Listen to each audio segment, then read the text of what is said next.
Kabar baik datang menghampiri timnas Indonesia usia 23 jelang pertandingan pembuka Piala Asia usia 23 menghadapi tuan rumah Qatar. Salah satu pemain abroad timnas Indonesia, Nathan Chuaon, dipastikan bergabung dengan skuad Garuda Muda di Piala Asia usia 23. Nathan akhirnya dilepas oleh klubnya di Belanda SC Heerenveen setelah sempat dikabarkan tidak akan bermain di Piala Asia usia 23. Bek berusia 22 tahun itu telah meninggalkan negeri kincir angin pada Minggu 14 April dan akan tiba di Doha, Qatar pada Senin 15 April pagi waktu setempat. Nathan Chuaon baru saja membela Heerenveen di Eredivisie 2023-2024 ketika menang 2-0 atas Heracles Almelo pada Minggu 14 April. Ia masuk sebagai pemain pengganti pada menit ke-87. Selain Nathan, kabar baik juga datang dari Elkan Bagot. AFC memberikan lampu hijau kepada Sintayong seandainya ingin mendaftarkan Elkan Bagot ke turnamen tahun ini. Sintayong tidak mengikut sertakan Elkan Bagot dalam daftar 23 pemain yang akan tampil di Piala Asia usia 23 2024 karena cedera. Namun, pemain yang kini bermain untuk Bristol Rovers itu sudah pulih dan tampil impresif saat ini.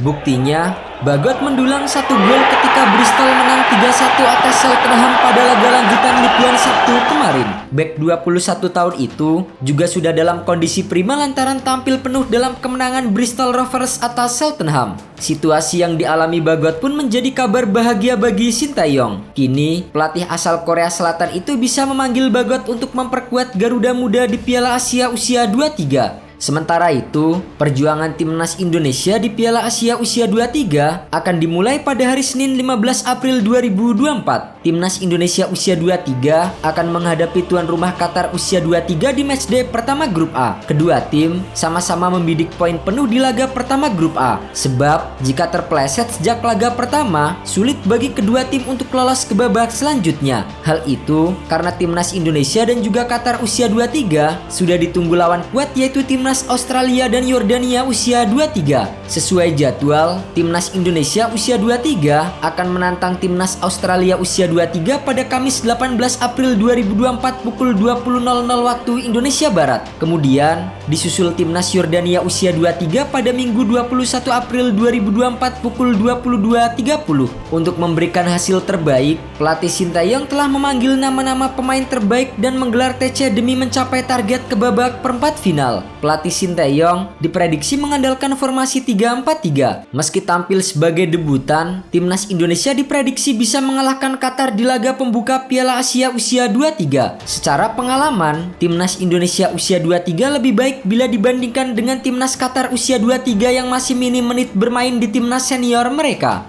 Dengan diisi para pemain berpengalaman, maka skuad timnas Indonesia usia 23 dipastikan lebih kuat. Apalagi, beberapa pemain di antaranya sudah menjadi pemain inti di klub mereka masing-masing. Sebelum tampil di Piala Asia usia 23 2024, timnas Indonesia usia 23 juga telah menggelar 2 laga uji coba melawan Arab Saudi usia 23 dan Uni Emirates Arab usia 23. Laga itu membuat pasukan Garuda Muda kini sudah mempelajari gaya permainan tim-tim Timur Tengah. Dengan begitu, nantinya timnas Indonesia usia 23 tak akan kaget melihat permainan Qatar usia 23. Sementara di sisi lain, Qatar usia 23 saat ini juga tengah terpuruk. Qatar usia 23 menelan 3 kekalahan dari 4 laga uji coba yang sudah mereka jalani.